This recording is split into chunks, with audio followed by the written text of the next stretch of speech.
Hi, this is Lucas from Lending Made Simple. Today we're going to break down an essential part of the home buying process, and that's the difference between a pre-approval and a formal approval. If you've ever been confused about this particular process or these stages, you're not alone, so let's jump into this. First, it's important to address there's two main stages of your approval. First is the pre-approval, otherwise known as a conditional approval or an approval in principle.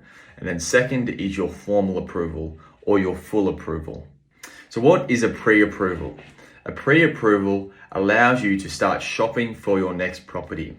What the lender will look at this stage is your income, your expenses, some of your personal details, current liabilities, and your current assets. What they're not looking at is the property that you're looking to purchase. Often they won't have done a valuation, and sometimes they've not done a credit check. Many times a pre-approval is subject to a list of conditions, and that's why this is often called a conditional approval as well. And here's the thing, a pre-approval is not a guarantee. As I mentioned, often these pre-approvals are subject to specific conditions, and it's important that these conditions are satisfied before receiving your full approval. In addition to this, a valuation and an assessment of the property you are purchasing would not have been considered at this point. So the lender must check that these details are within their policy before going to your full approval. So what's the formal approval? The formal approval is the pre-approval with all your conditions satisfied.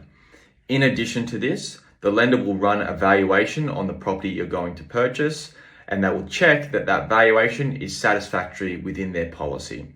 When do you need each approval? The pre-approval is used when you're shopping around for your next property.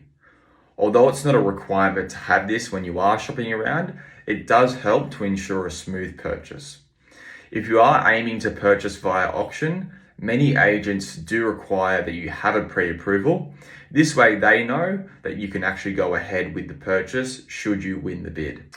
With regard to the formal approval, many contracts will have a finance clause within it. So that means that you need your formal approval in order to satisfy that contract.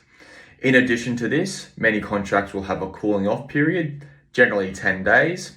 What this means is that you want to have your formal approval locked in within that 10-day period. Otherwise, if you don't get your formal approval before that, you can't pull out and you may lose your deposit. Understanding the difference between a formal approval and a pre-approval might be confusing and cause a bit of stress. I hope this video could help. If there's any topics that you want to learn about more, leave a comment below.